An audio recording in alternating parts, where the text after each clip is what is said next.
সুপ্রিয় দর্শক মন্ডলী, সবাইকে শুভেচ্ছা। আজকে আমরা একটা বিশেষ অন্যরকম একটা বিষয় নিয়ে আলাপ করব, যেটা আমার চোখে পড়ে নাই। এই ধরনের কাজ হয়েছে কিনা অনলাইনে, হয়তো হয়েছে, আমি খেয়াল করিনি সেটা। আমাদের সাবজেক্ট হচ্ছে সীমান্তের ওপারের, সীমান্তের ওপারের মুসলিম জীবন। এটি আমাদের সাবজেক্ট। এখানে একটা ঘটনা বলি, মানে প্রেক্ষাপটটা আর কি। বাংলাদেশের সিলেটের জকিগঞ্জ সীমান্তের অপর প্রান্তে, অপর পাশে আর একটা সিলেট রয়েছে। আরেকটা 1947-এর দেশ বিভাগের সময় এটা গণভোট হয়েছিল সিলেটে।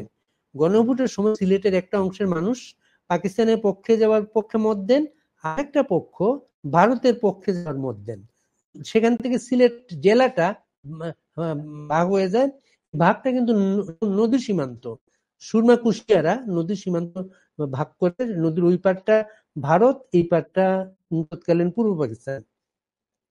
এই যে সুরমা কুশিয়ারা, আমাদের স্কুল একটা, আমাদের পাঠ্য বই ছিল, গল্প ছিল, যেটা এখন সম্ভবত নেই।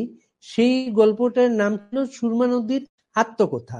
সেখানে বলা হয়েছে, আমার নাম সুরমা, কিন্তু আমি চোখে দেওয়া সুরমা নই, আমি একটি নদী। আমার মূল নামটা হচ্ছে বরাক। বদরপুরের ভাঙ্গার বাজারের নিকট আসিয়া সুরমা কুশিয়ারা নামে দুই ভাগে ভাগ হইয়া পূর্ব পাকিস্তানে প্রবেশ করিলাম। সেই গল্পটা, সুরমা কুশিয়ারা এই পাশে, ওই পাশে বরাক,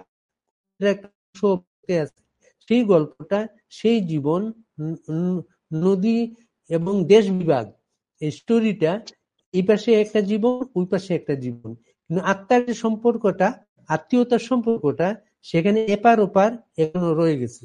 ওই পাশের মানুষ সিলেটি ভাষায় কথা বলেন। আর একটা স্টোরি আছে, ওখানে শিলচর বলে একটা এলাকা আছে, যেটা করিমগঞ্জ জেলা এখন, ওই পাশটা। শিলচরের বাংলাদেশে 52-তে ভাষা আন্দোলন হয়েছিল। শিলচরে একটা বাংলা ভাষার আন্দোলন হয়েছিল। সেখান থেকে শিলচরের ভাষা আন্দোলন প্রতি বছর তারা উদযাপন করেন। যেমন আমরা বাংলাদেশে 21শে ফেব্রুয়ারি ভাষা আন্দোলন উদযাপন করি, বিশেষ জাতীয় উদযাপন এটা আমাদের। আজকে আমি সীমান্তের ওই পাশের যে মানুষটার সাথে কথা বলবো, তার নাম হচ্ছে মাহফুজুর রহমান। তিনি একজন ব্যবসায়ী, তিনি একজন উদ্যোক্তা, তিনি একটা স্কুল, বেশ বড় চড়ো আবাসিক স্কুল প্রতিষ্ঠা করেছেন ওই এলাকায়, সেটা পরিচালনা করেন। ব্যস্ত জীবন, তারপর উনি আমাদের একটু সময় দিয়েছেন, ধন্যবাদ। মাহফুজ, কেমন আছেন আপনি? আলহামদুলিল্লাহ ভালো, আপনাদেরকে ধন্যবাদ। আচ্ছা মাহফুজ, আমি একটু আপনার, যেহেতু আপনার যে ওই জীবনটা সম্পর্কে আমাদের এই পাড়ার মানুষের, বাংলাদেশের মানুষ জানে, পশ্চিমবঙ্গের কথা জানে, ত্রিপুরার কথা জানে, আগরতলার কথা জানে, সিলেট বর্ডারের ওই পাশে যে একটা বাঙালি বসতি আছে, বাঙালি খুব একটা জানে না। আপনার কাছে একটু গল্প শুনে, স্কুলটা, আপনি কোন স্কুলে পড়াশোনা করেছিলেন? আমি পড়াশোনা করেছি শাহ বদরুদ্দিন হাই স্কুল, যেটা প্রাইমারি স্কুল। এটা প্রাইমারি স্কুলটা কোনটা ছিল? প্রাইমারি স্কুল ছিল দেওরাইল জনতা এলপি স্কুল। আর তারপরে আমি করেছি, মেট্রিকুলেশন করেছি শাহ বদরুদ্দিন হাই স্কুল থেকে। তারপরে ডিগ্রি করেছি আমি করিমগঞ্জ কলেজ থেকে। তো আপনার মেট্রিকুলেশন এখনই কি মেট্রিকুলেশন নামটা আছে, না নামটা চেঞ্জ হয়েছে এখন? এখনো আছে, মানে যেটা এইচএসএলসি বলা হয়, হাই স্কুল লিভিং সার্টিফিকেট, যেটা ক্লাস 10 অবধি, সেটা এখনো আছে। জি জি। যেমন আমাদের এখানে এসএসসি স্কুলের আগে যে মেট্রিক পাস করা যেটা বলা হতো, এখন এটা আমাদের এখানে এসএসসি আর আর স্কুলটা এসএসসি আমাদের এদিকে আর কি। আচ্ছা আচ্ছা, আমাদের যারা মেট্রিক, যারা 10 মানে পাস করার পরে যারা সার্টিফিকেট দেওয়া হয়, সেটা দেওয়া high school leaving certificate, HSLC. আপনি যে স্কুলে পড়াশোনা করেছেন, হ্যাঁ কলেজে পড়াশোনা করেছেন, আপনার যেহেতু আপনার একটা হিন্দু প্রধান দেশ, আপনার স্কুলে কলেজে ছাত্র যারা ছিল, সহপাঠী, এদের সংখ্যাটা কিরকম ছিল, মুসলিম এবং হিন্দু?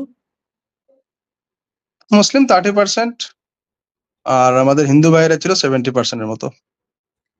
শিক্ষকরা কিরকম ছিল? শিক্ষক তো 80% হিন্দু এবং 20%-এর মতো মুসলিম। কোনো কোনো জায়গায় কমও আছে, একটু সেটা তো রিটায়ার্ড করে তারপরে আবার নিউ অ্যাপয়েন্টমেন্ট হয়, কম বেশি হয়। আমরা যখন পড়াশোনা করেছি তখন 20-80 এরকম ছিল। আর এমনি কোন কোন ভাষায় আপনাকে পড়াশোনা করতে হয়েছে স্কুলে এবং কলেজে?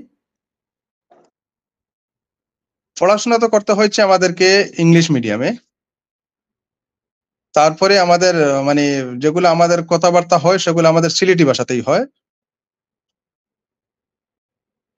আর বাংলা তো ছিল আমাদের সাথে, সাবজেক্ট হিসেবে বাংলাই ছিল। আর যেহেতু আপনার রাজ্যটা আসাম, আসামের ভাষা ছিল এখানে পড়াশোনা কোনো পাঠ্য কোনো সাবজেক্ট? আসামের ভাষা যদিও আমাদের আসামি একটা ভাষা বলে আছে এখানে, কিন্তু আমাদের করিমগঞ্জ, শিলচর এবং হাইলাকান্দি বলে একটা উপত্যকা আছে যেটা আসামের একটা অংশ পড়ে, যেটাকে বরাক উপত্যকা বলে ডাকা হয়। এই ৩টা ডিস্ট্রিক্টে মানে আসামি ভাষাটা চলে না, এবং খুবই কম। আপনাদের পড়াশোনায় হিন্দি ভাষাটা ছিল আপনাদের পড়াশোনায়? পড়াশোনার সাবজেক্ট হিন্দিও ছিল, আসামিজও ছিল, বাংলাও ছিল। এমনি একটা ব্যাপার হচ্ছে ভারতের নানা রাজ্য, অনেক হ্যাঁ, অগ্রসর এলাকা। সারা পৃথিবীর মানুষ ভারতে, সারা পৃথিবীতে ভারতীয়রা আছে। এবং আমরা যারা অস্ট্রেলিয়াতে আছি, আমরা হ্যাঁ। আসামের লোকজনের সাথে আমাদের দেখাই হয় না। মানে ওই রাজ্যগুলো কি পিছিয়ে থাকার কারণে এই মানুষগুলা বাইরে যাচ্ছে না? কি মনে হয় আপনার? আসামের বেশিরভাগ মানুষ হচ্ছে মানে আসামটা হচ্ছে কৃষি প্রধান একটা রাজ্য প্রথমত। দ্বিতীয় হচ্ছে আমরা যে জায়গায় বাস করি সেই জায়গার চতুর্দিকে আছে আপনার, একদিকে মেঘালয় পাহাড়ি অঞ্চল, অন্যদিকে হচ্ছে মিজোরাম সেটা পাহাড়ি অঞ্চল, অন্যদিকে হচ্ছে মণিপুর সেটা পাহাড়ি অঞ্চল, চতুর্দিকে পাহাড়ি ঘেঁষা একটা অঞ্চল। সেই অঞ্চলের ভিতরে জায়গা হচ্ছে আমাদের জায়গার মধ্যে হচ্ছে আমাদের করিমগঞ্জ। এবং করিমগঞ্জের লোক বর্তমানে পৃথিবীর অন্যান্য কান্ট্রিতে আছে, অস্ট্রেলিয়াতে আছে, কম আছে অস্ট্রেলিয়া আমার জানা মতে, কিন্তু লন্ডন আছে, আমেরিকাতেও আছে এবং সৌদিতেও আছে। এখন কি তারা যাচ্ছে বাইরে বেশি, না এখনো কৃষির দিকে মনোযোগ তাদের? কৃষির দিকে আছে মনোযোগ, তারপরে এখন মানে বর্তমান ভারত যত উন্নতির দিকে এগুচ্ছে, পড়াশোনার দিকে মানুষ এগুচ্ছে।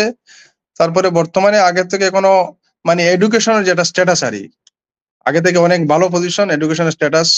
এই জন্যই বিগত যদি 20 বছর বলি, বিগত 20 বছর থেকে আমাদের অঞ্চলের লোকেরা বাইরে সার্ভিসের জন্য বা বিজনেসের জন্য বিভিন্ন বাইরে কান্ট্রির সাথে মানুষ যাচ্ছে। আপনার এলাকাতে জনসংখ্যা আহ, হিন্দু কত শতাংশ, মুসলিম কত শতাংশ? আমাদের জেলা বা যদি শুধু বরাক ভ্যালি দিয়ে বলি, আমরা যে বাঙালি অধ্যুষিত এলাকা হচ্ছে কাছাড়। পুরানা তো আমরা কাছাড় ডিস্ট্রিক্টের ছিলাম, তারপরে কাছাড় ডিস্ট্রিক্ট থেকে 1984 ইংরেজিতে হলো করিমগঞ্জ ডিস্ট্রিক্ট জেলা হলো। তারপরে করিমগঞ্জ থেকে 1989 ইংরেজিতে হাইলাকান্দি জেলা হলো। সেই হিসাবে বর্তমান পপুলেশন যদি আমাদের এই আসামের এই 3টা ডিস্ট্রিক্টের কথা বলি, কাছাড়, করিমগঞ্জ এবং হাইলাকান্দি, মোটামুটি কি হবে পার্সেন্টেজ 65-35 এভাবে হবে। মুসলিম 35% এবং আমাদের হিন্দু ভাইরা 60%, 5% অন্যান্য খ্রিস্টান বা অন্যান্য ধর্মাবলম্বীর লোক আছে।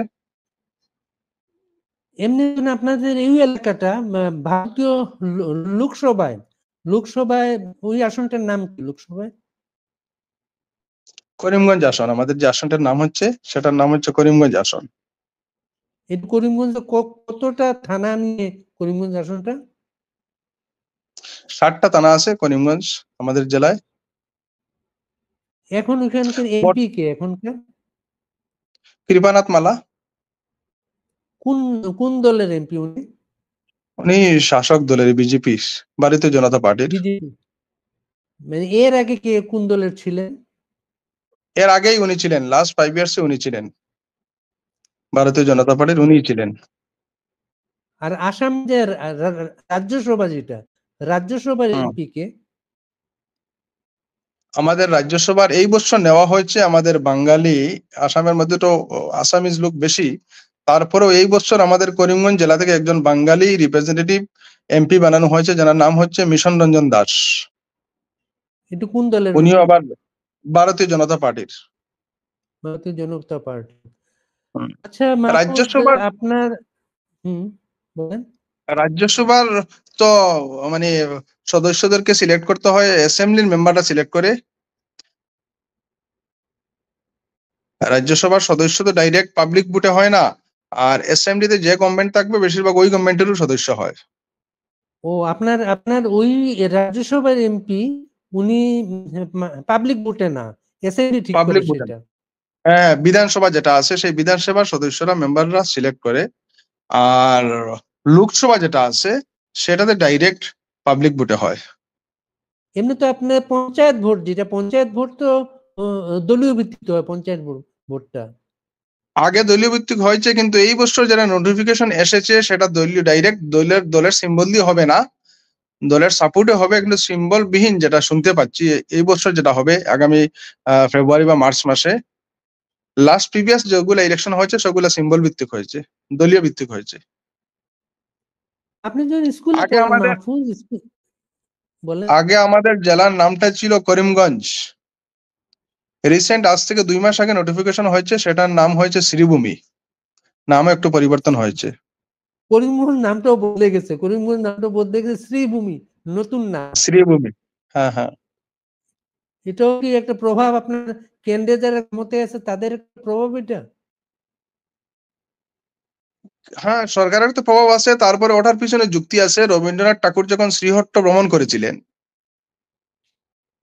তখন শ্রীহট্ট ভ্রমণ করার পরে উনি সিলেটে বলেছিলেন যে এই জায়গাটা তো কি ভূমি, শ্রীভূমি বলে সম্বোধন করেছিলেন। পাস উনি একটা রবীন্দ্রনাথ ঠাকুর কবিতাও লিখেছিলেন, সেই রবীন্দ্রনাথ ঠাকুরের উদ্ধৃতি দিয়েই বর্তমানে শ্রীভূমি নামকরণ হয়েছে। এটা শ্রীভূমি নামকরণ হয়েছে রবীন্দ্রনাথের সম্মানে। হ্যাঁ হ্যাঁ। তারপরে আপনার মুসলিম জনগোষ্ঠী যারা আপনার আছে সেখানে, মুসলিম কোনো প্রতিক্রিয়া হয়েছে যে আগে নামটা ছিল করিমগঞ্জ, শ্রীভূমি হয়ে গেল, কোনো প্রতিক্রিয়া আছে মুসলিম জনগোষ্ঠী?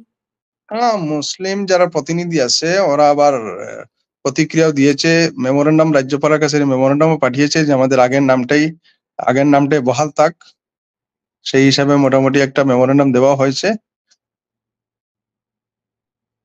এমনি আপনি যখন স্কুলে পড়েন, আপনি যখন কলেজে পড়েন, তা আপনার কি কখনো মনে হতো আপনি একটা সংখ্যালঘু, আপনি এসে আপনার বন্ধু বান্ধব বেশিরভাগ হিন্দু, আপনি মুসলমান, এটা কখনো ফিল করেছেন কখনো? না না না, সেটা কখনো আগেও ফিল করি না এবং এখনো ফিল করছি না সেগুলা। এটা খুবই একটা চমৎকার একটা অভিজ্ঞতা। কারণ হচ্ছে কেননা আমাদের পৃথিবীর সংবিধান, আমরা তো এখানে আসি সংবিধানকে ফলো করে, সংবিধান দেশ তো চলে সংবিধানের উপর ভিত্তি করে, কোন দলের উপর ভিত্তি করে তো কোনো দেশ চলে না। এবং সংবিধান যা দিয়েছে আমাদেরকে, সংবিধানের কারণে আমাদের যেটা মানে কি বলবো, এই সংবিধান আমাদেরকে কোনো বৈষম্যের শিকার হতে দেয় নাই। আপনাদের ঈদ পূজা এগুলাতে ধরেন আপনার আপনি ঈদে আপনার হিন্দু বন্ধুরা কি আপনাদের বাড়িতে আসে? হ্যাঁ হ্যাঁ, আসে। ওরা আমাদের বাড়িতে আসে, খায়, এবং ওদের প্রোগ্রামেও আমরা মানে প্রায় সময় ইনভাইট করে যেতে হয়। যেমন আমাদের আগামী কালকে এবং পরশু 2টা প্রোগ্রাম আছে আমাদের বাসায়, যেগুলা সংগ্রাইন বলে, সংক্রান্তির প্রোগ্রাম। সেটার জন্য অনেক নিমন্ত্রণে এসেছে। এই ধরনের হিন্দু বাড়ির প্রোগ্রামে সাধারণত কি ধরনের খাবার রাখা হয় আপনাদের জন্য? মাছ আছে, তারপরে আপনাদের এই যদি কেউ চিকেন খায়, তারপরে নিরামিষ থাকে। যেগুলো যে পছন্দ করবে সেই হিসাবে খাওয়ার ব্যবস্থা করা হয়। যেমন আমাদের বাড়িতে যখন আমাদের হিন্দু বন্ধু বান্ধব আসে, ওদের পছন্দের মতো খানা আমরা ম্যানেজ করি। আমাদের যখন ওরা ইনভাইট করে, আমাদের পছন্দের মতো খানা ওরা ইনভাইট মানে ম্যানেজ করে। আপনার ঈদে ঈদে তো আপনাদের তো ঈদগাহে নামাজ হয়, ঈদের নামাজ ঈদগাহে হয়। হ্যাঁ হ্যাঁ। রোজায় আপনাদের ধরেন ধর্ম পালনে মানে আপনাদের কি মসজিদে মাইকে কি আজান হয়? হ্যাঁ হ্যাঁ, মাইকে আজান হয়। এটা নিয়ে কোনো সমস্যা হয় কখনো? না, কোনো সমস্যা তো আমাদের এখানে হয় না। পাশাপাশি মসজিদ আছে পাশাপাশি? মন্দির আছে, যদি মন্দির থাকে মন্দিরে কীর্তন হয়। লাস্ট আমাদের একটা উদাহরণ বলি, একটা জায়গায় একটা ওয়াজের প্রোগ্রাম চলছে, সেই সময় একটা পাশের একটা জায়গায় কীর্তনও চলছে। তো ওয়াজের প্রোগ্রামের জন্য কীর্তন তো অনেকদিন হয়, একসাথে কয়েকদিন কীর্তন চলে, তো ওয়াজের প্রোগ্রামের জন্য ওরা কীর্তনের মাইকের সাউন্ডটাও ভলিউমটা কমিয়ে দিয়েছে। এমন ভ্রাতৃত্ববোধ মানে ভ্রাতৃত্ব আমাদের মাঝে আছে। বা আমরা অন্যান্য সময় বিভিন্ন অকেশনে আমরা যেটা দেখতে পাই, ঈদের সময় বা রমজানের ঈদ যেটা হয়, ঈদের সময় আমাদের হিন্দু ভাইয়েরা রাস্তায় শরবত নিয়ে বা মিষ্টি নিয়ে, পূজার সময় মুসলিম ভাইয়েরা শরবত নিয়ে মিষ্টি নিয়ে যেগুলা দর্শনার্থী আসে বা নামাজে যারা আসে ওদেরকে একে অপরকে বিতরণ করা হয়। এইভাবে একটা আমাদের ভ্রাতৃত্ববোধ আছে আমরা একে অপরের সাথে। ঈদের দিনে আপনার হিন্দু বন্ধু বান্ধবরা আসে আপনাদের বাড়িতে? হ্যাঁ হ্যাঁ, আসে। এবং রাস্তায় যখন ঈদের নামাজ থেকে লোক বাহির হয় বিভিন্ন জায়গায় এরকম দেখা যায় যে শরবত বিতরণ করছে রাস্তার মধ্যে, বা কেহ ফুল দিয়ে কাহাকেও শুভেচ্ছা জানাচ্ছে। আর কোরবানির ঈদটা যেহেতু মুসলিম প্রধান এলাকাতে গরু জবাই হয়, এটা নিয়ে কোনো সমস্যা হয়? কোনো সমস্যা হয় না। আর আমরাও যখন গভর্নমেন্টের একটা নোটিফিকেশন আসে সেই হিসাবে মুসলিমরাও আস্তে আস্তে যে গরুর দিক থেকে আস্তে আস্তে এই আমরা যেগুলা ছাগল বলে থাকি বা আপনার বলে থাকি সেগুলো মোটামুটি ইউজ করে। এবং গরুতে কুরবানির জন্য এমন কোনো রেস্ট্রিকশন হয় না। কুরবানির ঈদের আগে প্রতি জেলা মহোদয় যিনি হন ডেপুটি কমিশনার, উনি আবার সবাই মুসলিম সবাইকে নিয়ে আপনার মিটিং করে কিভাবে কি বস্তুটা আপনার বর্জ্য পদার্থগুলো আপনারা মাটির নিচে রাখবেন, যারা অন্য ধর্মের কোনো অসুবিধা না হয় সেইভাবে আমাদের শান্তি মিটিং হয় বা ইনস্ট্রাকশন গভর্নমেন্টের তরফ থেকে আসে প্রতিটা ঈদে। এই যে ঈদ, পূজা তো ওই এলাকা তো যেহেতু বাঙালি, দুর্গা পূজা তো তাদের মূল পূজা না? হ্যাঁ হ্যাঁ, দুর্গাপূজা মেইন পূজা। আর আসামের ভাষা, আচ্ছা শিলচরের যে ভাষা আন্দোলন, ওইটা নিয়ে একটু বলেন তো, শিলচরের ভাষা আন্দোলনের কারণটা কি ছিল? শিলচরের ভাষা আন্দোলনের মেইনটা কারণ ছিল আমাদের বাংলা ভাষা যেটা, সেই ভাষাকে বিলুপ্ত করার একটা পরিকল্পনা ছিল। সেই ভাষাকে বাংলা ভাষার অস্তিত্ব রক্ষা করতে আমাদের যে ভাইয়েরা শহীদ হয়েছেন, সেই জন্য এখনো আমরা বাংলা কথা বলতে পারি। এবং বাংলা আমাদের গভর্নমেন্টের যে বর্তমানে নোটিফিকেশন আছে, যদি আমাদের এইচএসএলসি মেট্রিক লেভেল পর্যন্ত যদি বাংলা আমাদের ভাষা না থাকে, তাহলে আমাদের যেগুলো এখন টিচিং প্রফেশনের টেট মানে টেট হয় বা অন্যান্য যেগুলো জব হয়, সেইগুলাতে ওই যে এমআইএল যেটা এমআইএল হিসাবে আমাদের বাংলা ভাষাকে প্রাধান্য দেওয়া হচ্ছে। আর আমাদের যে ভাইয়েরা শহীদ হয়েছেন বাংলা ভাষার জন্য, এরার জন্য প্রতি বছর শিলচরে এই ওদের মাল্যদান বা শহীদের প্রোগ্রাম করা হয়। এবং আমাদের একটা সরকারের কাছে এখনো দাবি আছে যে আমাদের যেহেতু শিলচর সবচেয়ে বড় রেলওয়ে স্টেশন সেন্টার আছে বরাকবেলির, সেই শিলচর রেল স্টেশনের নাম যেন ভাষা শহীদ রেল স্টেশন করা হয়। সেটা অনেক দিন থেকে আমাদের সরকারের কাছে দাবিও আছে। আপনার এলাকায় মুসলিমদের মূল পেশাগুলা কি? মুসলিমদের আমাদের যদি আশপাশের কথা বলি, যে করিমগঞ্জের বেশিরভাগই মুসলিমদের পেশা হচ্ছে বিজনেস। শিক্ষা দিকে কতটা অগ্রসর মুসলিমরা? আজ থেকে ধরুন আমাদের যে প্রয়াত প্রধানমন্ত্রী ডক্টর মনমোহন সিং এর পিরিয়ডে বা নরসিংহ রাওয়ের পিরিয়ডে যখন সাচার কমিটি রিপোর্ট একটা বাহির হয়েছিল যে মুসলিমরা সবচেয়ে বেশি পিছিয়ে এডুকেশন সেক্টরে, আজ থেকে ধরুন 25 বছর আগে। তো 25 বছরের পরে আজকের দিনে মুসলিমরা অনেক মানে যেটা বলবো আর আগের তুলনায় অনেক এগিয়ে আছে। প্লাস শিক্ষার দিক দিয়ে আমাদের যে একটা করিমগঞ্জ ছোট একটা জেলা, সেই জেলা থেকেও আমাদের ভারতের 10 জন আপনার ক্যান্সার গবেষক সায়েন্টিস্টের মধ্যে একজন আছেন। তারপরে আমাদের এখান থেকে আমাদের গ্রামের বদরপুরের আমার গ্রামের একজন ছেলে আছে বর্তমানে জার্মানিতে, ও এখানে সায়েন্টিস্ট হিসেবে কাজ করছে। মোটামুটি আগে থেকে অনেক মানে উন্নতির দিকে আর এডুকেশনের দিক দিয়ে। প্লাস অনেক স্কুল কলেজ সুবিধা হয়েছে। আমিও নিজে একটা স্কুল করেছি যেটাতে প্রায় 500 বাচ্চা আছে, এটা শুধু মাইনরিটি মানে মুসলিম বাচ্চাদের জন্য স্কুলটা করেছি।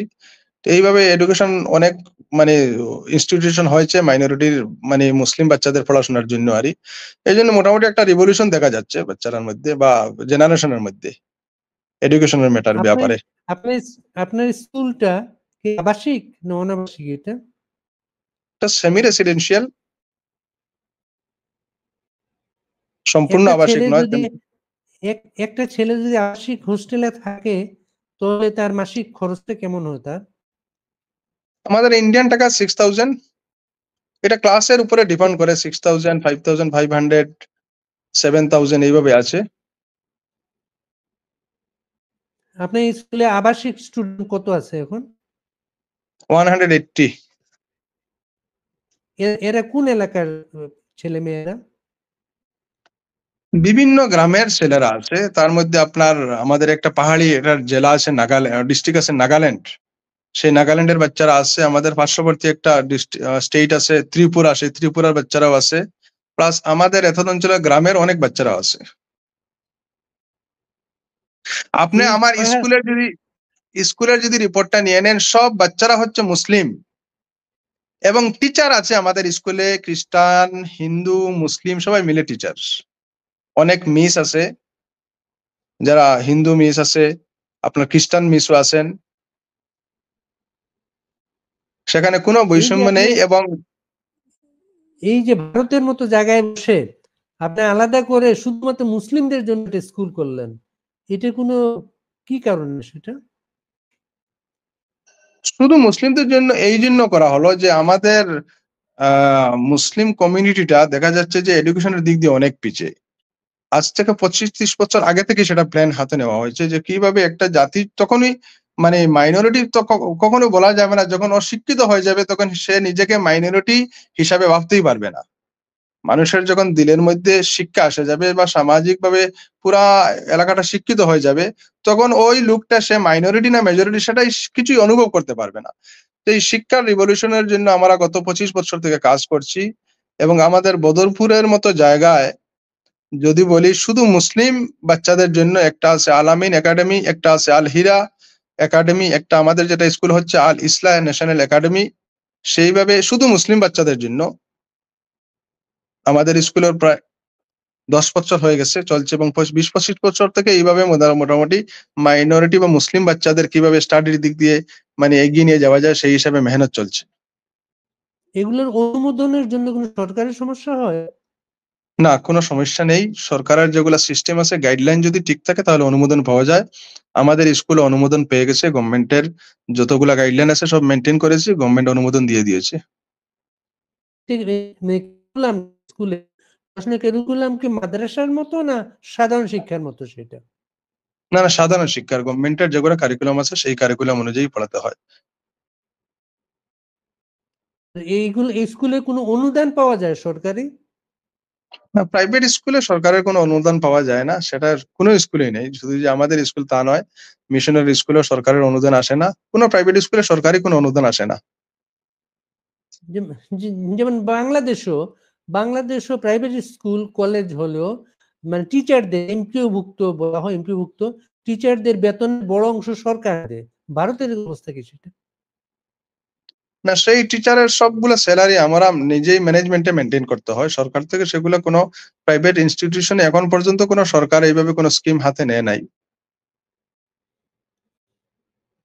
এটা কি হিন্দু স্কুল, খ্রিস্টান স্কুল সবার জন্য সমান সব এটা? সব স্কুল সবার জন্য সমান।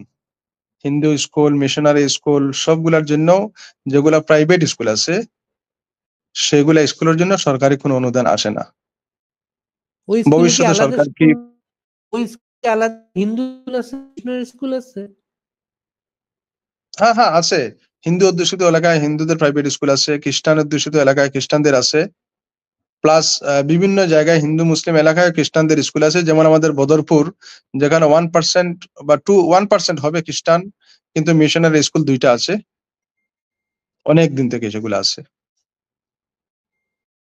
আচ্ছা, এই ভারতে মুসলিম জনসংখ্যা কত হবে? সমস্ত ভারতের যদি মুসলিম পার্সেন্টেজ হিসাবে বলি তাহলে কত হবে, 12 to 13%। সংখ্যায় কত এটা? কত কোটি? 1 মিনিট বলে দিচ্ছি আপনাকে।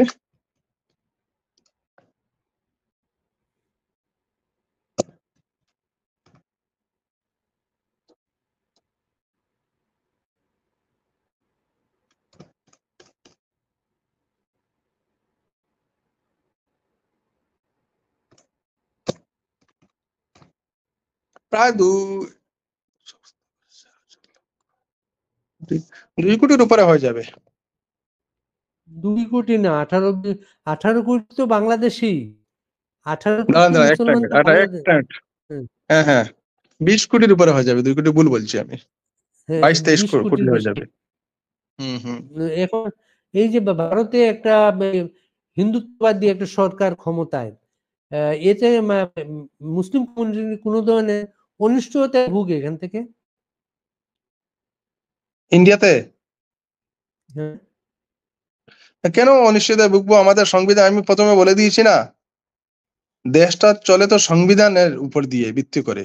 তারপরও সংবিধান বিভিন্ন রাজ্যে, সবাইকে, তারপরে বিভিন্ন রাজ্যের মুসলিমদের নিয়ে তো প্রায় রিপোর্ট হয় সেটা, যে মুসলিমদের অনিশ্চয়তা, সংখ্যালঘু হিসাবে তাদের নানা সমস্যা, এই তো দুনিয়ার বিভিন্ন মিডিয়া তো রিপোর্ট তো হয় ভারত থেকে। একটা জিনিস দেখুন, আমি সেটা মানে বলি, সংবিধান যেভাবে আমাদেরকে সেফ দিয়েছে, শুধু আমাদেরকে না, সব জায়গায় যে মাইনরিটি যাদেরকে সেফ দিয়েছে, সংবিধান যদি ফলো করে আমরা চলি বা সংবিধানের মানে আহ, সম্মান দিয়ে আমরা চলি, তাহলে তো কোনো অসুবিধা নাই। যদি কাহারও কোনো ব্যক্তি হিসাবে, কোনো ব্যক্তি যদি কোনো ব্যক্তিকে কষ্ট দিতে চায়, সংখ্যালঘু হিসাবে হোক, সংখ্যাগুরু হোক, সেটা তো, মনে করেন আমাদের গ্রামে আছে 500 জন মুসলিম মানুষ, একজন হিন্দু মানুষ আছে, ও আমাদের গ্রামের মধ্যে, ওই যদি আমি ভাবি উনি সংখ্যালঘু আছে, ওকে আমি কষ্ট দিই, সেটা আমার মন মানসিকতার ব্যাপার হয়ে যায়। কিন্তু সংবিধানের ওয়েতে আমাদের যে সেফ বা আমরা যেভাবে আছি, সেটা আমরা কোনোদিনও রিয়েলাইজ করতে পারি না যে আমরা সংখ্যালঘু। আপনার এলাকায় মানে আপনার জেলায় মানে মুসলিম কমিউনিটি যারা আছে, মুসলিম কমিউনিটির মানুষগুলো মূলত ইন্ডিয়ার কোন দল বেশি করে, কংগ্রেস না বিজেপি? আগে তো কংগ্রেসের ছিল, তারপরে লোকাল দলও ছিল, এখন তো মুসলিম মানুষরা বিজেপিতেও আছে অনেক লোক। লোকাল দলটার নাম কি, লোকাল দলটা? লোকাল একটা দল ছিল, একটা দল আছে এজিপি, অসম গণপরিষদ, সেটার প্রভাব আমাদের করিমগঞ্জ এবং হাইলাকান্দি শিলচরে নেই। আর একটা দল আছে AIUDF, all India United Democratic front, যেটা একজন মুসলিম শিল্পপতি বানিয়েছিলেন, জানান, যিনি নাম হচ্ছে বদরুদ্দিন আজমল। তো ওনার দলের একটা প্রভাব আছে, ছিল আগে, এই লাস্ট এমপি ইলেকশনে ওনার দলের প্রভাবটা একটু মানে খাটো হয়েছে। তো লোকাল হিসাবে AUDF, যেটা বলি আমরা, all India United Democratic front, যেটা বদরুদ্দিন আজমল সাহেবের দল, সেই একটা লোকাল দল আছে। তারপরে সেকেন্ড পজিশনে আছে আপনার কংগ্রেস, আর গভর্নমেন্টে তো আপনার ভারতীয় জনতা পার্টি আছেই।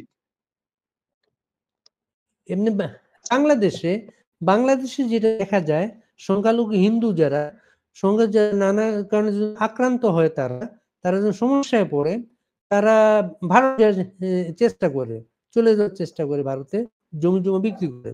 তা আপনার এলাকার মুসলমানরা কখনো কি চিন্তা করেন যে আপনারা বা ভারত থেকে বাংলাদেশে চলে আসবেন? সেটা তো কখনো কল্পনায় আসার কথা নয়, কারণ আমাদের পূর্বপুরুষরা bye bye choice Indian, India মানে চয়েস করে গণভোটে, ওরা ইন্ডিয়াতে আসে। গণভোটে হ্যাঁ গণভোটে ভোট দিয়ে তারা ইন্ডিয়াতে গেছে তারা। হ্যাঁ হ্যাঁ। তো বাই চয়েস যখন আমরা, আমাদের পূর্বপুরুষরা ইন্ডিয়াতে আছে, তাহলে আমরা তো বাই চয়েস ইন্ডিয়াতেই থাকবো, এবং আমরা ইন্ডিয়াতেই থাকবো, এবং আমাদের এজ এ ইসলাম মুসলিম হিসাবে সেটা বলি যে দেশপ্রেম ইমানের অঙ্গ, সেই হিসাবে তো আমাদের দেশের সাথে প্রেম আছে, এবং সেই দেশের মাটিতেই আমাদের কবর হবে, সেটাই আমরা চাই। কোথায় যাবো? আমরা তো কোথায় যাবার জন্য এই দেশ আমাদের পূর্বপুরুষের চয়েস করেন নাই। আপনার সাথে আমার আলোচনা হয়েছিল, আপনি আগে বাংলাদেশে তবলিগে আসতেন, বাংলাদেশে তবলিগ জামাতে আসতেন, মানে হুম। কতবার এসেছেন বাংলাদেশে তবলিগে আপনি? আমি 2বার গিয়েছিলাম ঢাকা তাবলিগের জন্য। মানে সর্বশেষ কবে এসেছিলেন সর্বশেষ? সর্বশেষ তো আমি গিয়েছিলাম 2018-তে। এখন যে ভাই আপনি যেখানে আসতেন, সেখানে তবলিগ নিয়ে একটা দুই ভাগ হয়ে গেছে, মানুষ দুইবার তবলিগটা হয়। এই খবরটা আচ্ছা, আপনারা ওখান থেকে পান, কেমন লাগে খবরটা শুনলে? সব তো খবর দেখি আমরা সোশ্যাল মিডিয়ায়, কিন্তু সেই খবরটা জানি না সেটা কোনো পলিটিক্যাল ইস্যু কি না। যেই দুইটার মেইন আপনার জড় হচ্ছে, শিকড় হচ্ছে ইন্ডিয়াতে, যেটা নিয়ে তবলিগের কাজ শুরু হয়েছিল নিজামুদ্দিন থেকে, সেটার শিকড় ইন্ডিয়াতে। এবং বাংলাদেশে আমাদের যেসব ভাইয়েরা বা যেসব উলামায়ে কেরামরা বলছেন যে দেওবন্দ থেকে ফতোয়া এসেছে নিজামুদ্দিন ঠিক নয়, কিন্তু হিন্দুস্তানের মাটিতে নিজামুদ্দিনেরও যে কাজ চলছে, দেওবন্দের যেগুলা কাজ সেগুলা চলছে। এখানে আমাদের ভারতের মধ্যে কোনো মারপিট নেই, কোনো দাঙ্গা নেই, বা কোনো সেই নিয়ে কোনো আলোচনাও নেই। সবাই নিজের নিজের কাজ করছে। আমি জানি না, আমায় বলতে পারি না যে দুইটা সংগঠনের শিকড় হচ্ছে ইন্ডিয়াতে, সেই দুইটা সংগঠনকে নিয়ে আবার বাংলাদেশে মারপিট হাঙ্গামা, এটা সেটার জন্য কি কোনো পলিটিক্যাল ইস্যু থাকতে পারে না, সেটা বলতে পারছি না। জানি না কি ম্যাটার, কিন্তু আমাদের ইন্ডিয়াতে ওরা আবার যে দুইটা সংঘ, যে নিজামুদ্দিনের কথা বলে এবং দেওবন্দের কথা বলে, দুইটা হচ্ছে ইন্ডিয়াতে, কিন্তু ইন্ডিয়াতে কোনো ভেজাল নেই, সবাই নিজ নিজ কাজ করছে। দেওবন্দ তো আপনাদের বদরপুর এলাকায় না? না না, দেওবন্দ হচ্ছে বদরপুর, ইউপিতে। ওই ইউপিতে ইউপিতে। ইউপিতে হচ্ছে, যেটা এশিয়ার মধ্যে সর্ববৃহৎ মাদ্রাসা। আমাদের এশিয়ার সবাই হচ্ছে, বেশিরভাগ হচ্ছে দেওবন্দের ফলোয়ার্স। আপনি ওই যে বললেন কোন দাঙ্গা নেই আপনাদের, আপনাদের দেশে তো দাঙ্গা ছিল, গুজরাটে দাঙ্গা হয়েছিল, বাবরি মসজিদ কেন্দ্র করে তো দাঙ্গা হয়েছিল, সেই দাঙ্গাটা না, এখন আমি আর হয় না। আমি সেটা বলছি না, আমাদের মধ্যে যেটা বলছি, যেটা আপনি তাবলিগ নিয়ে প্রশ্ন করেছিলেন সেই ব্যাপারে বলছি যে এই দেওবন্দ ইন্ডিয়াতে এবং নিজামুদ্দিন ইন্ডিয়াতে, এবং দুইটার কাজও চলছে, কিন্তু দেওবন্দ এবং নিজামুদ্দিন বাংলাদেশ যে দুইটা গ্রুপ বনে দাঙ্গা হচ্ছে, আমাদের সেই ব্যাপারে কোনো দাঙ্গা নেই, কিছু নেই, কাজ চলছে। আর যেটা বলছেন গুজরাটের দাঙ্গা, বাবরি মসজিদ নিয়ে দাঙ্গা, এগুলো সব পলিটিক্যাল ইস্যু। এখন যে বাবরি মসজিদের ওখানে নতুন করে রাম মন্দির হয়েছে, এরপরে যে মসজিদ যে হওয়ার কথা, সেটা কতটুকু অগ্রসর হয়েছে মসজিদেরটা? মসজিদের অলরেডি স্কিম বনে গেছে, তারপরে ড্রয়িংও হয়ে গেছে।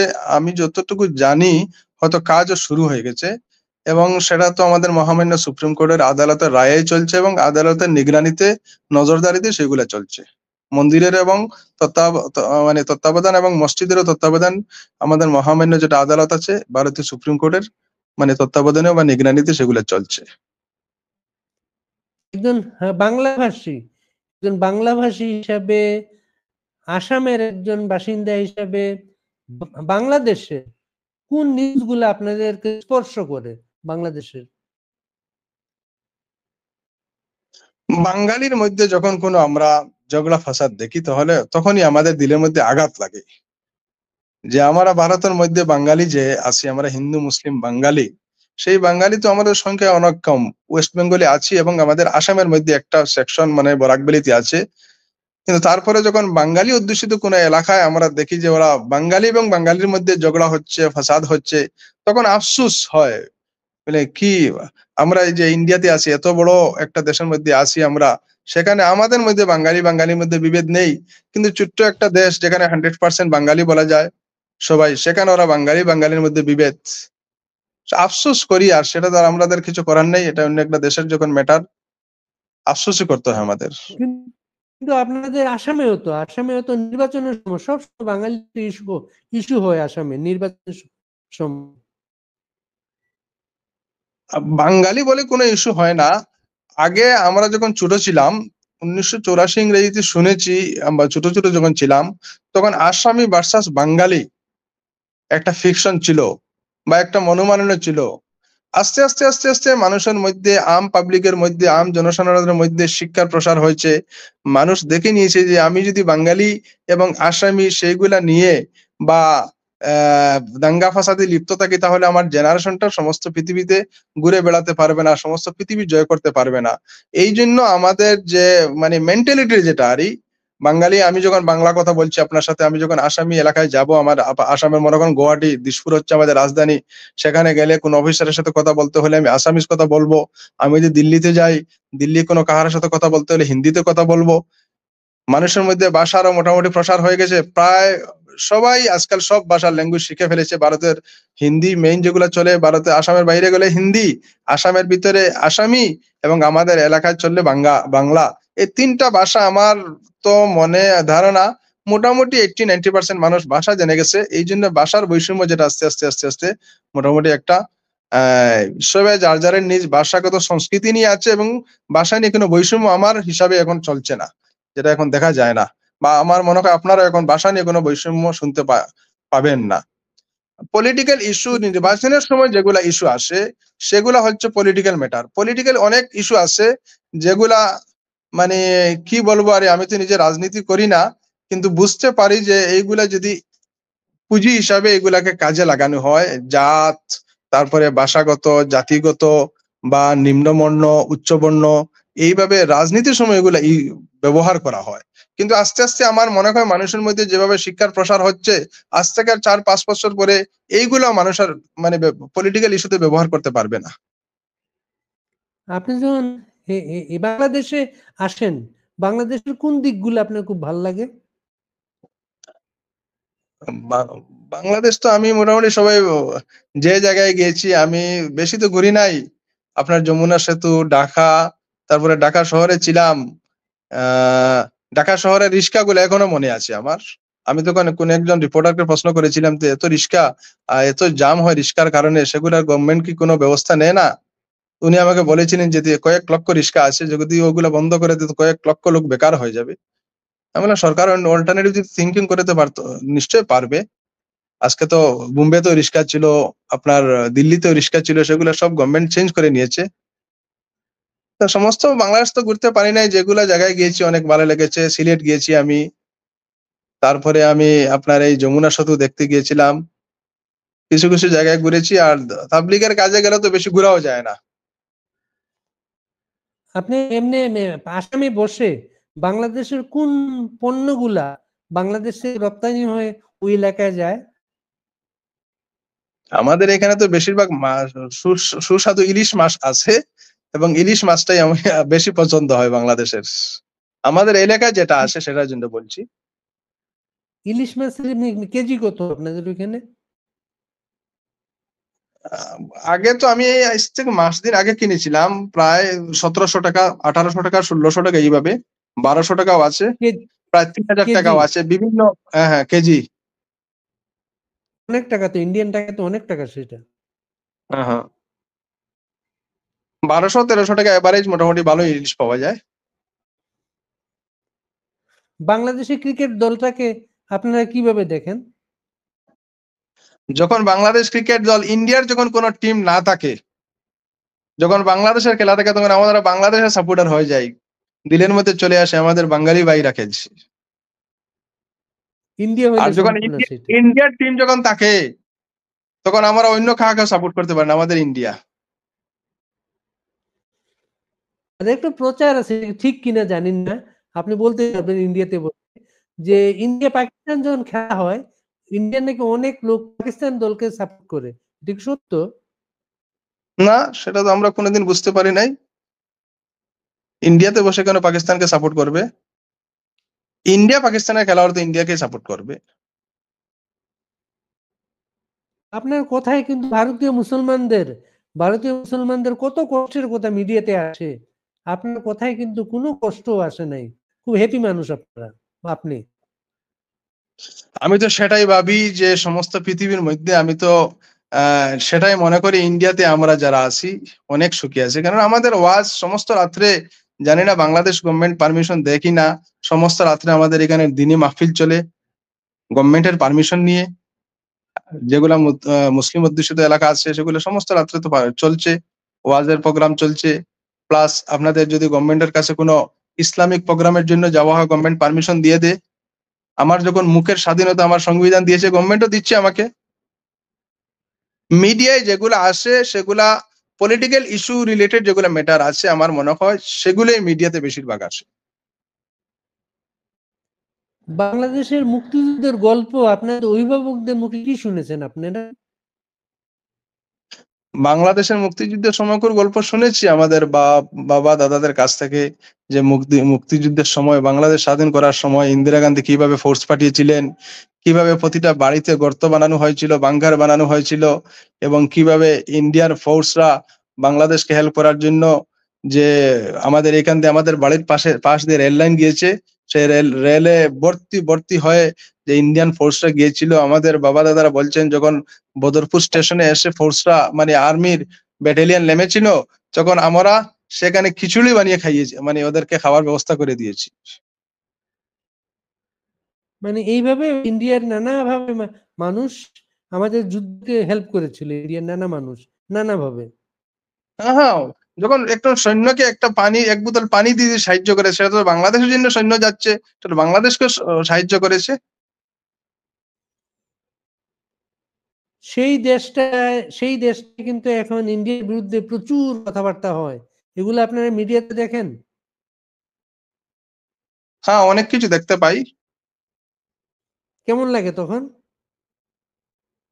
আফসোস হয়, মানে যেই দেশকে আমরা জিতিয়ে স্বাধীন করে দিয়েছিলাম আমাদের পূর্বপুরুষরা, আজকে ওই দেশ আমাদের এগেইনস্টে কথা বলছে, আমাদের তো আফসোসই লাগবে।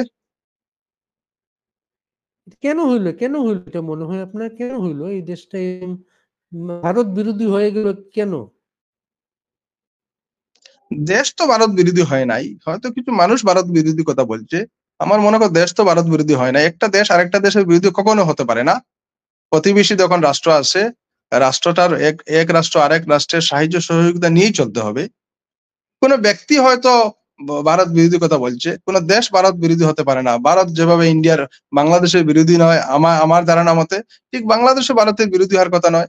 আজকে বাংলাদেশ থেকে অনেক মানে বস্তু আসছে আমদানি হয়ে ভারতে, ভারত থেকে অনেক বস্তু রপ্তানি হয়ে বাংলাদেশে যাচ্ছে। সেটাই তো আদান প্রদান চলতে থাকবে। কোন ব্যক্তি হয়তো কোন দেশের বিরোধী কথা বলতে পারে, সেটা ব্যক্তি বিশেষ হতে পারে, গভর্নমেন্টের ট্রেজেডি বা গভর্নমেন্টের কোন সিদ্ধান্ত সেটা নয় আমার মনে হয়। আপনি যখন সীমান্তে আসেন, বদরপুর থেকে সীমান্ত তো বেশ দূর না, সীমান্তে যখন আসেন, নদীর পারে আসেন, নদীর ওই পারে আপনি আসেন ভারতীয়, নদীর ওই পাশটা বাংলাদেশ, তো কি অনুভূতি হয় আপনার মাঝে? খুব ভালোই লাগে। এই জন্য ভালো লাগে যে আমাদের যে বাঙালি একটা দেশ, বাঙালি অধ্যুষিত একটা দেশে আমি আজকে পা রাখলাম।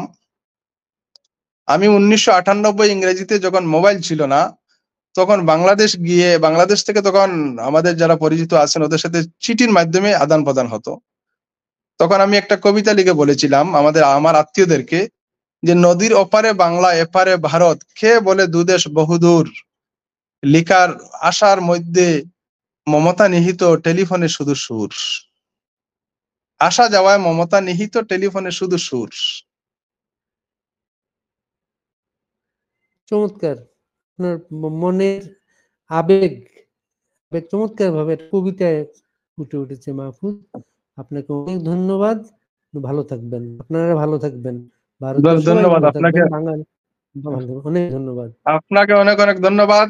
সবাই বাংলাদেশের সবাই ইন্ডিয়াতে বেড়াতে আসুক এবং ইন্ডিয়ার লোক বাংলাদেশে যাক, এবং সেটাই মিলন ক্ষেত্র তৈরি হোক, সেই আশা আমিও রাখি।